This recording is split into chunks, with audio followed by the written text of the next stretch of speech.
Hello and welcome back. Before I jump into the game, I want to give you a little message, and this message is mostly a big thank you to all the supporters. I am kind of in awe about the past few weeks, ever since the big video from Seth dropped and my views have been shooting up. So my channel has gone from like 150 subscribers to almost 400 now. And a big thank you to all of you watching. If you enjoy the content, I'm happy.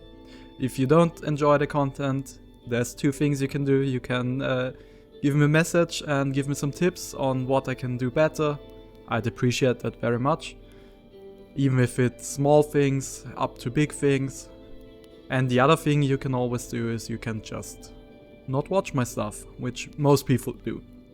So I'm happy with those few of you who decide to stay, and I hope I can make this game somewhat watchable. I know it's a bit slower, and in this series especially I try to take my time and explain a lot of things. But I do have a lot of experience in this game, and a few people seem to be struggling, especially in the earlier phases. And this game is too amazing to be put aside by struggling in the beginning. I know a lot of people quit after they run into the first problems, and it definitely has a learning curve, but I think it pays off in the end, big time. So once again, thank you for watching, and enough talk, I'm jumping right in. Welcome back to a little tutorial series of Songs of Six. Last time we reached the magic number of 500 population, and this time we will make our moves on the world map. So there's a few things I want to go over with you, and the first and one of the most important things is that there was an update and now law plays quite a big role, and we are not prepared in our little city. We don't have any place to put our prisoners. We don't have any guards who are actively arresting criminals and stuff. So as you can see on the left hand side, the law, we currently have a +1 in law, so we are very lawful at the moment. As soon as I will unpause, there should be a few crimes happening, simply because before it was bugged, but now Jake, the developer, has brought out a few updates. So once a crime happens, there's a few things that happen in the game. First of all, it will check nearby if there are any guards. We don't have any guards in our home. The soldiers we have do not count as guards, those are our garrison. If we really want guards in our city, we have to build under law the guard post. And what you can see here highlighted is the area they will be effective in. So if I build this little guard post, it's 2 guards and the radius is 45. That's a bit too small. We would need tons of guard posts. So by pressing E, I can increase the size of the guard post, and as you can see, now they can check quite a big area. So I think we are going to nestle our guard post down here. It takes cut stone, leather armor and wood to build a guard post. And we have 8 guards then. So should a criminal, there's a few things that can happen in law. There's, does it say it's a crime? Yeah, there's flashings. So people showing the things they shouldn't show. There's theft, there's vandalism, murders and disrespect. All of those are crimes that people can get arrested for. So our guards will run around the city and arrest people flashing their flashy parts. What we need then is a place to store our prisoners. There's 2 things. Under law, there is the stockade. That is a place to hold them. That's like the holding cell. before they get processed in a law facility. And other law facilities would be the court, for example, the scaffolds, the slaver, the stock, whatever. So we need a little stockade. Where will we put our prisoners? Right next to the shrines.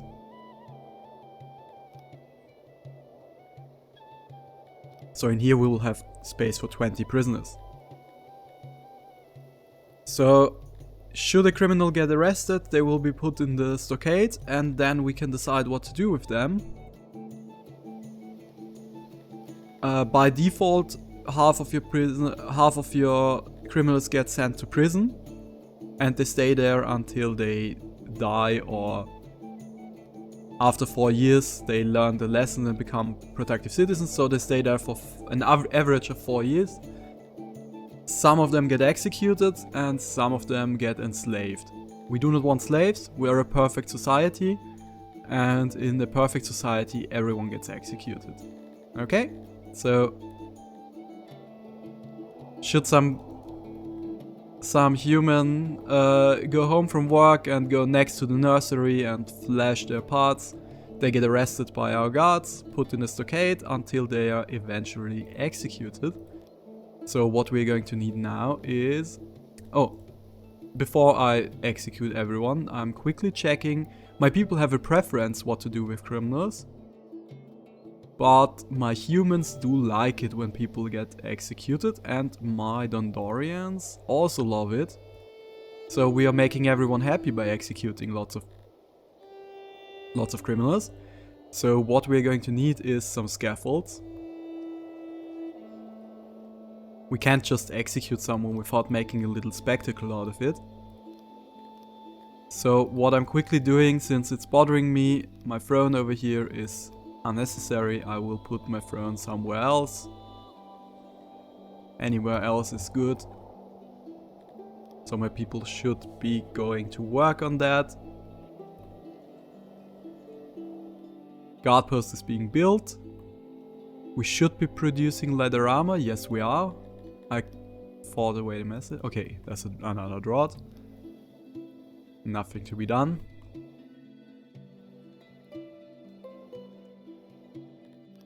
And the throne is getting built. And once this is built, the throne will just magically pop over there. And now we can remove the ceiling over here. And this little square over here is perfect for stringing up some criminals.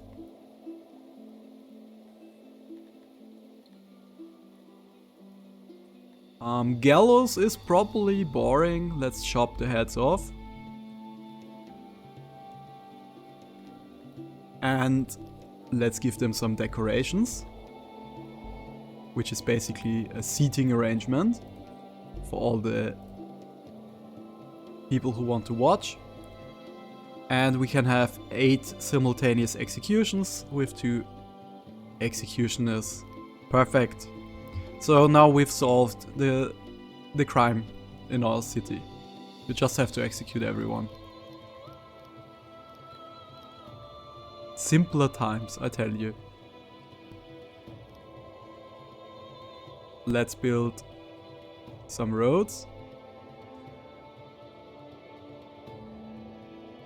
Okay, next steps. We do need clothes. We have clothes. We also need rations. We have our first rations. Food production wise, we are doing good. So now we just have to wait on more stuff so we can start doing some world maps shenanigans. The paper maker is still under construction, so I will go into time-lapse and I will construct. Those things will get constructed. I will also trade for some iron. And what I'm going to do next is I will also set up a little iron coal mine over here and a iron ore mine.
The ore mine and the coal mine is finished. We are producing a small tickle of ore and coal.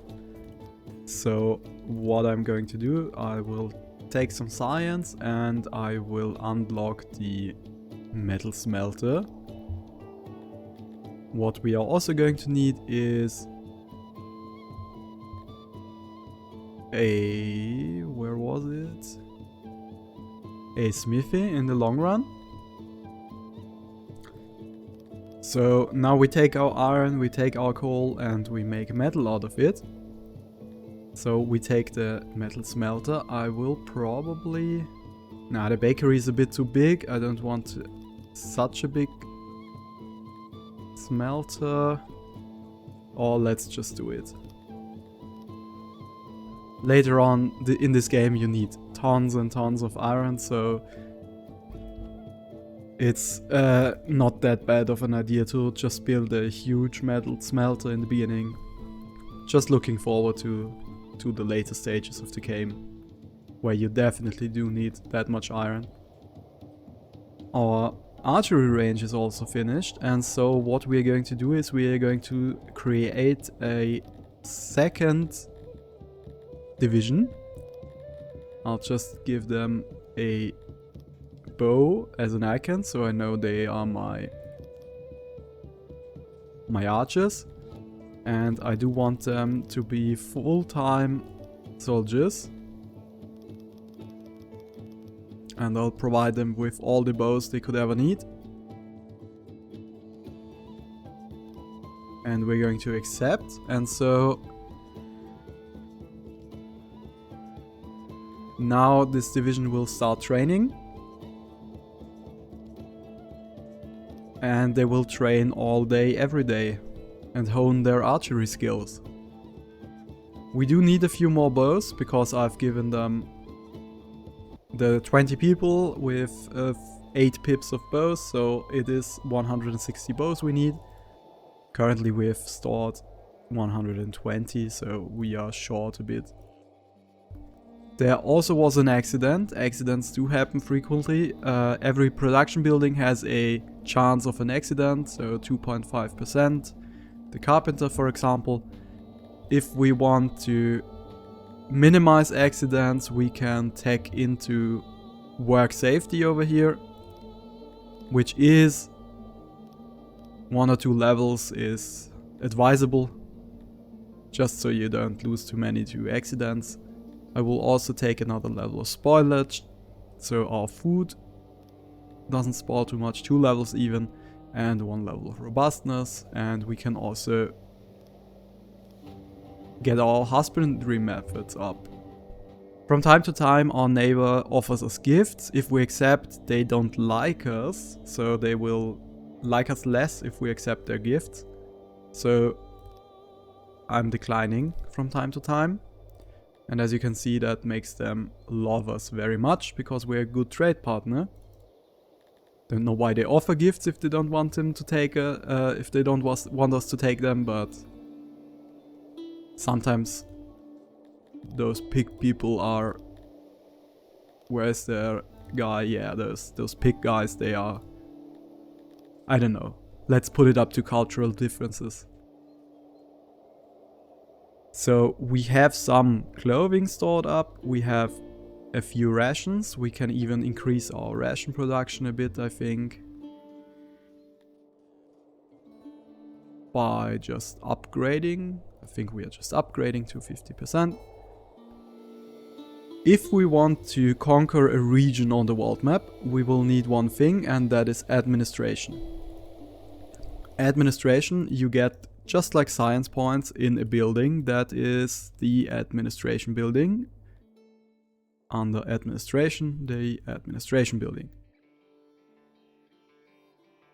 So what I'm going to do is I will copy this layout and I'll build a administration building in here.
Okay, as you saw, I didn't pause after the administration. I just let some more time pass, just so we can move forward a bit more.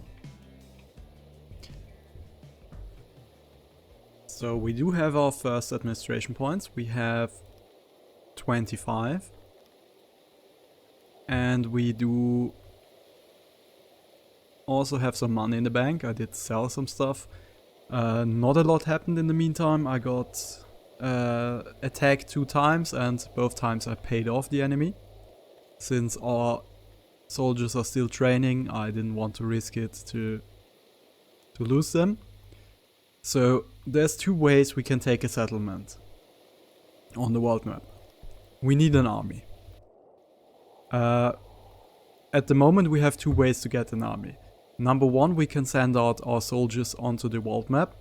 What we need to do to be able to do that is we need to provide them with the things they need on the world map, which is clothing and rations. And if we want to give them a morale bonus, we can also provide them with drinks. We do not have drinks at the moment, so that would be pretty bad.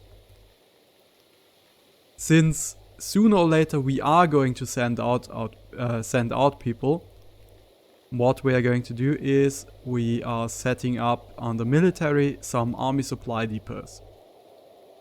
They will fetch goods from warehouses and lying on the floor if there's any, and then they will transport them to our army. And we will need a lot of them. So I will build a few. Like 6 should be enough for now. This is just for the future, because at the moment I don't want to send out my soldiers. What I'm going to do instead is quickly disbanding this army. Under the armies tab on the top and left, I can recruit an army, and now we have our army. So what we could do now is we could recruit soldiers into this army, but we don't have a region we can recruit from. We cannot recruit from our hometown. We could let city troops join our army, but I just explained why that's not a good idea. We don't have PIVA supplies, that's drinks, and rations and clothes we can only supply if we have the army supply bases. There's another thing we can do. We can hire mercenaries. There's a few mercenary armies. They are very expensive. And they would fight for us. And they also have their own equipment. They have their own drinks, for example. And if you take both of them, we're going to pay 165,000. Which is almost all of our money. But now we have an army with 105 soldiers. What we're going to do is we are going to besiege Flansburg, which has a terrible connection I just saw. There's no way for us to get over there.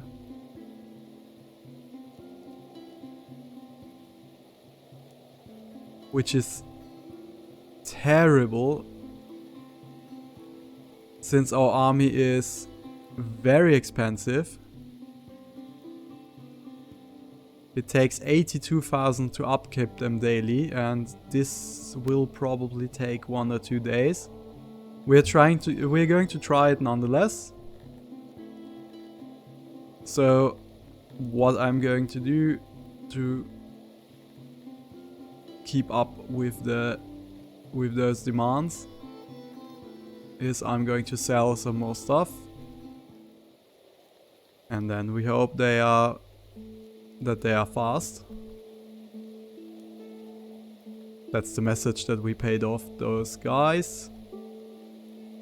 Our neighbor wants to become colleagues, which we do not want, because sooner or later we're going to have to fight them. My money will go down dramatically, because my mercenaries are so expensive. At least it should. Yes, there was 1 tick. Let's hope they reach the area before we have to pay again. Okay, let's get some money before they will desert if we cannot pay them. We have some coal, but coal is not fetching a good price.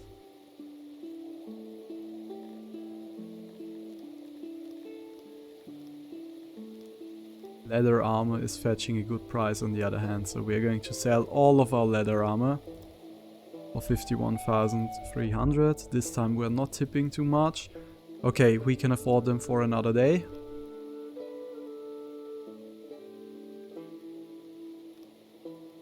And now we are in Flansburg and we will try to besiege the settlement.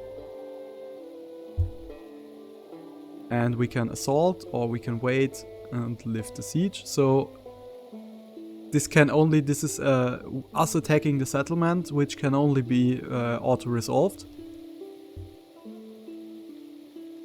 And we do win the auto-resolve, so now we can decide if we want to show mercy, we can execute the people, or we can just capture the city.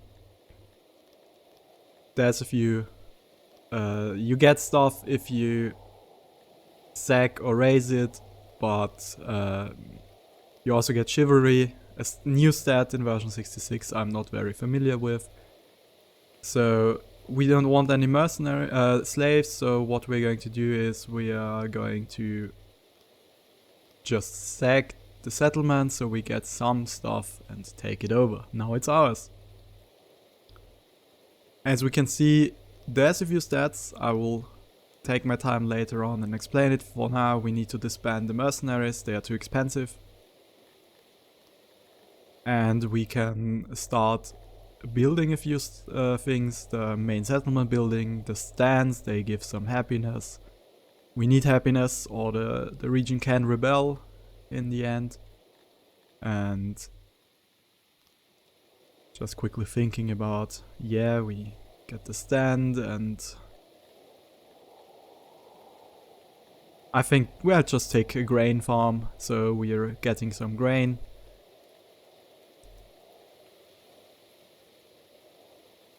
Yeah, let's do it.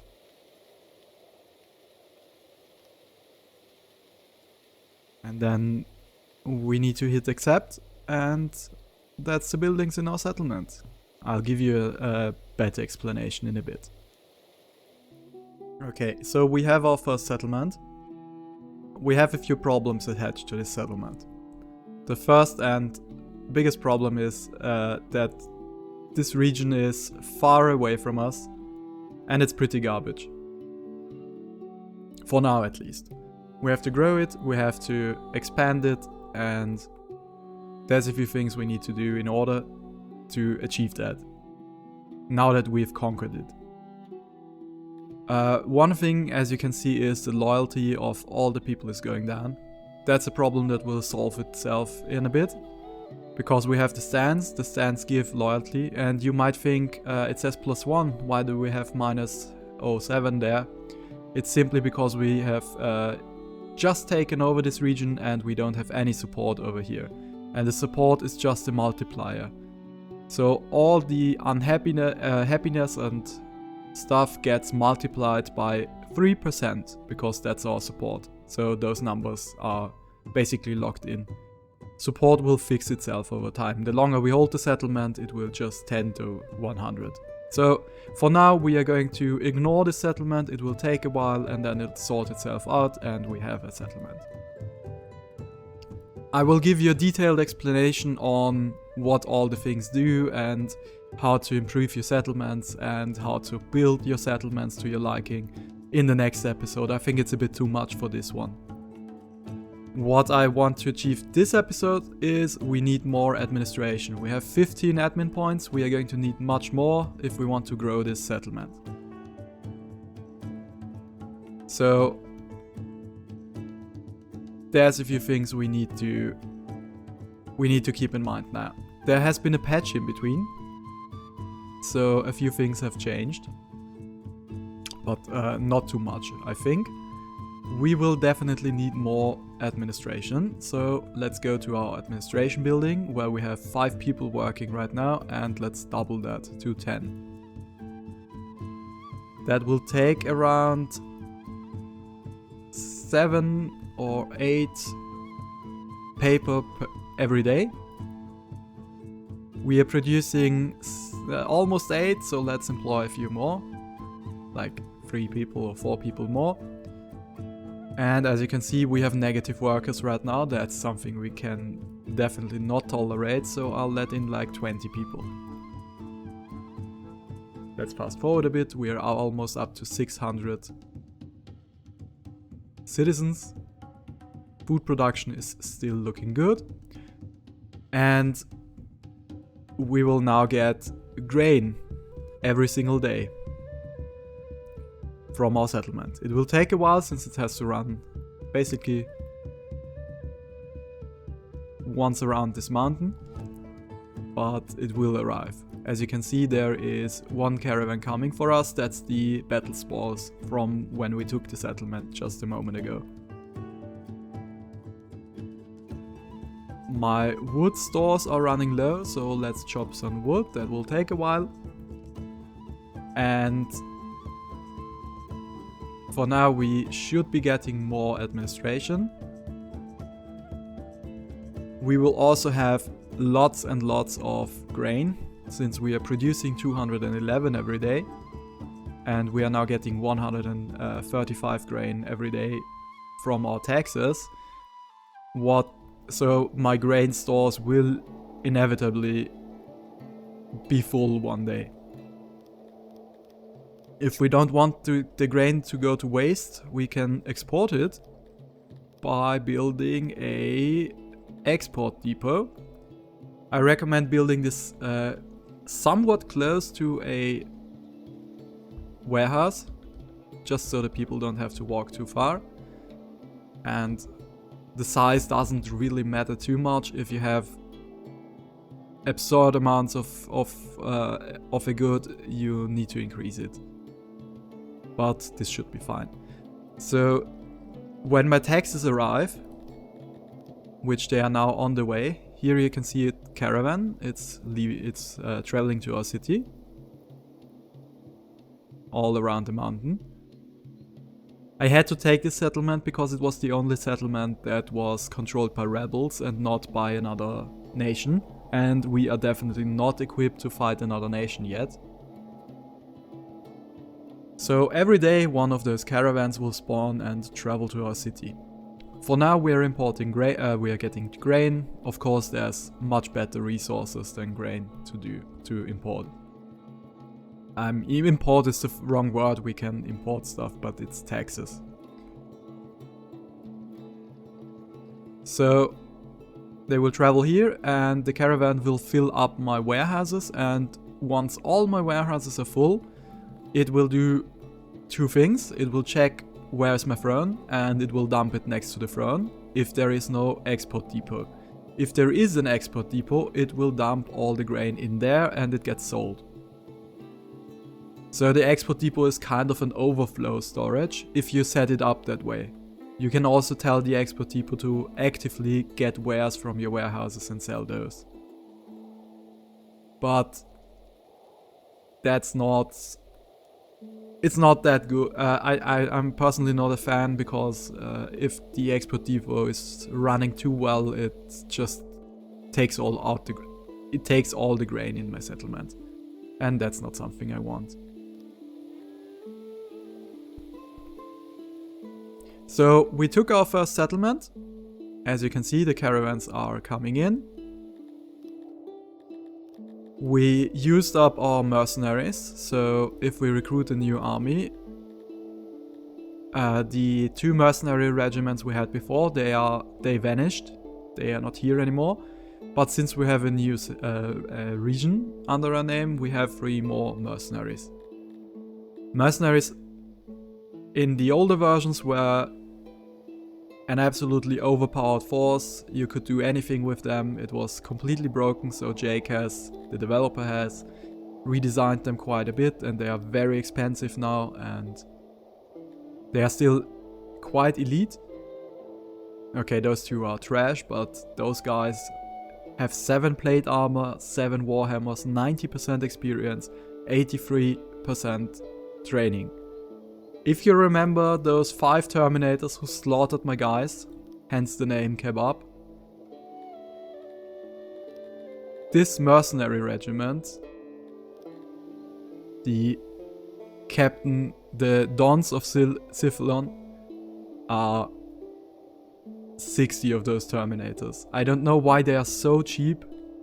They cost half of the ones next to them, but that's a pretty broken unit. We can't rely on mercenaries all the time, so once we have a region, and we have a region here, as you can see, the population is 336, but we get 292 conscripts. So what we can do now is we can recruit those conscripts, which is still modified by the support. So this will go up. And then we can recruit our soldiers on the world map, and we don't take out workforce from our city. We can also send our soldiers from the city onto the world map, but we don't have the equipment for it yet.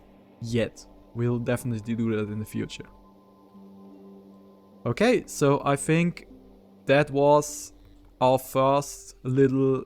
We're just dipping our toes into becoming a global superpower.